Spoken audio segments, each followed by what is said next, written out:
Hello friends, রিম্পাস চ্যানেলে তোমাদের সবাইকে ওয়েলকাম। দেখো, আমি আজকে একটা রুই মাছের রেসিপি নিয়ে এসেছি।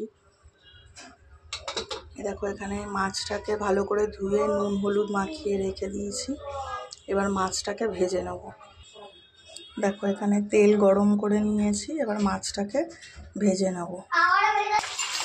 দেখো, আমি এখানে মাছগুলো দিয়ে দিয়েছি।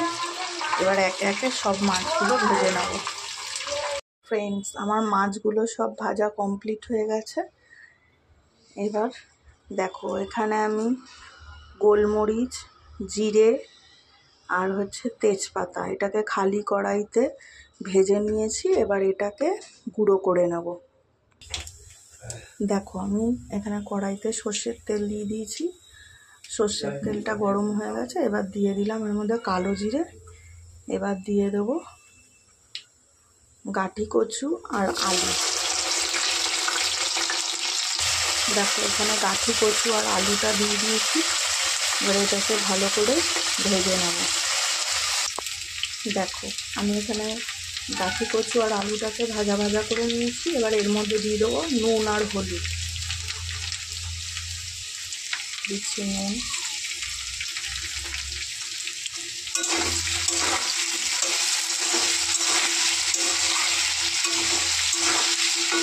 এবার দিয়ে দেবো হলুদ।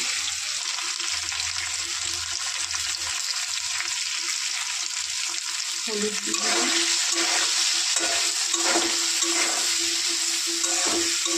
এবার দেবো চেরা কাঁচা লঙ্কা। দেখো, এখানে আমি দিয়ে দিয়েছি চেরা কাঁচা লঙ্কা।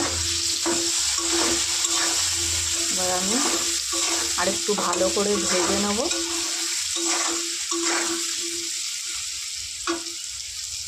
নুনটা আর ঝালটা তোমরা যে যার নিজের পরিমাণ মতন দেবে। এবার আমি এখানে ঝোলের জন্য জল দিয়ে দেবো। দেখো, আমি এখানে ঝোলের জন্য জল দিয়ে দিয়েছি। আর আমি যেই পদ্ধতিতে রান্নাটা করছি, এই রান্নাটার একটু পাতলা ঝোলই ভালো লাগে। এবার তোমরা যদি মনে করো যে ঝোল কম রাখবে তাহলে রাখতে পারো। দেখো, ঝোলটা আমার ভালো মতনই ফুটে গেছে। আমি নুন ঝালটাও ঠিকঠাক দেখে নিয়েছি।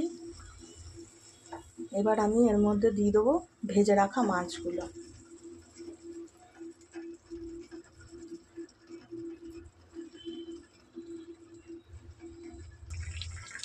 দেখো, আমি এখানে মাছ দিয়ে একটু ভালো করে ফুটিয়ে নিয়েছি।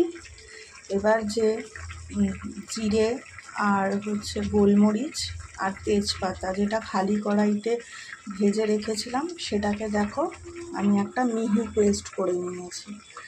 এবার এটাই এর মধ্যে এখন দিয়ে দেবো।